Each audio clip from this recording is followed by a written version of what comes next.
Magandang araw mga bro. Review lang muna tayo sa sa RFI ko. Kapagaling ko lang sa biyahe. Madumi pa. Okay. Yung RFI ko pala is nag 5 years nitong February 13. Nasa 60,611. Yun na, yung udo, batak na batak to sana batak na batak to sa daan.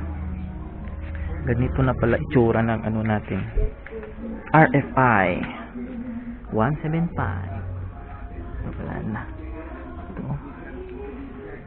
nawawala na yung pintura niya. May sticker to dati, kinuha ko ito. Nawawala na yung itsura niya. Pagka matte red niya nawawala. Yung visor niya stuck. Tignan nyo, nag-crack na. Crack na. So, stuck yung side mirror niya stuck. Ito, nabali. Putol na tumba. Inatrasan ng sasakyan eh. Handlebar clip. Hindi na yan stuck. So, yung upuan niya, hindi na stuck to.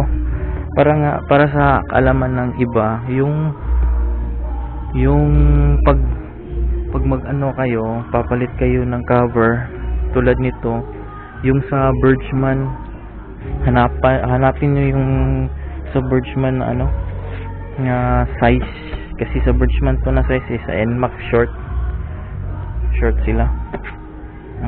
Tapos pa dito, nilagyan ko na insulator para hindi diretso yung basa ng tubig dito sa ating throttle body at mga wires.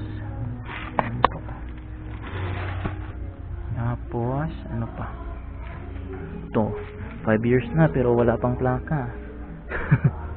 LTO na ito, yung ko tambutso, yung tawag doon, cover dito ninakaw, pinagtripan sa parking lot.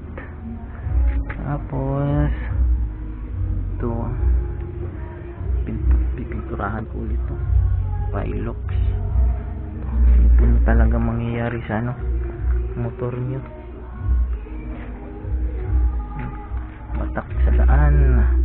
Ito to, kung sa Bisaya pa kuspaw na. Dami ng gas.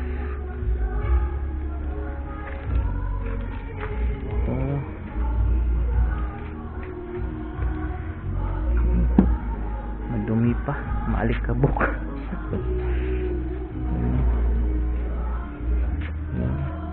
Tignan mo naman, kinalawang na. Babad to sa ulan, kasi dito sa amin sa Bukidnon, hindi mo malaman kung biglang uulan, mainit ngayon, tapos mamaya uulan.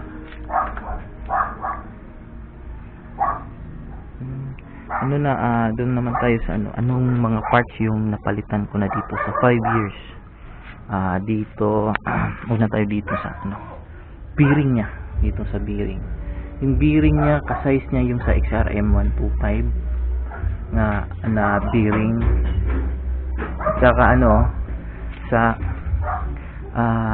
tawag dito, speedometer. Bili rin ako ng speedometer sa online kasi wala talagang magkasya. Walang magkasya na speedometer na tawag sa ibang brand. Dito naman nilagyan ko ng ang tawag dito, ito nilagyan ko para hindi direct yung mga tubig alikabok dun sa mga wire. Napaka-importante dun mga wire dito, sensitive to crash guard. May poops pa ng ibon, crash guard. Tagal na to sa akin, almost 4 years na. Ito yung first upgrade ko sa motor. Tapos pa yung dito palitan ko yung sa side stand. side stand, kinondem ko kasi ano bigla na lang ako titirik sa daan yung hindi ko pa tinanggal para to sa hindi mga para ito yung mga nagawa ko, binago ko sa motor ko, hindi to para sa mga masisela na tao. Dami ng dyan. Dami ng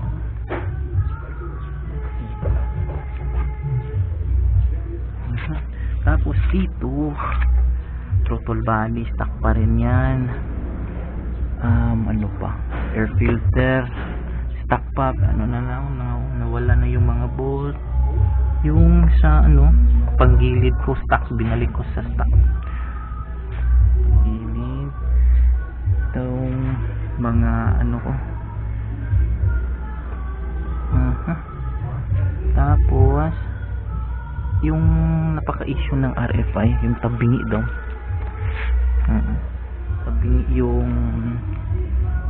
Tabingi yung tawag dito, gulong. Tabingi ang gulong, hindi pantay sa fender. Yan yung pinakaunang issue na nakita ko sa Facebook. Yung pinalitan ko na kasi yan ang papalitan nyo lang is parang saan ba yun, hindi ko makita. Ito parang dyan, ito may stick bearing dyan at saka doon sa kabila. Yan yung papalitan mo nasa sa Shopee. Kung tabingi yung mga motor nyo, yung gulong nyo tabingi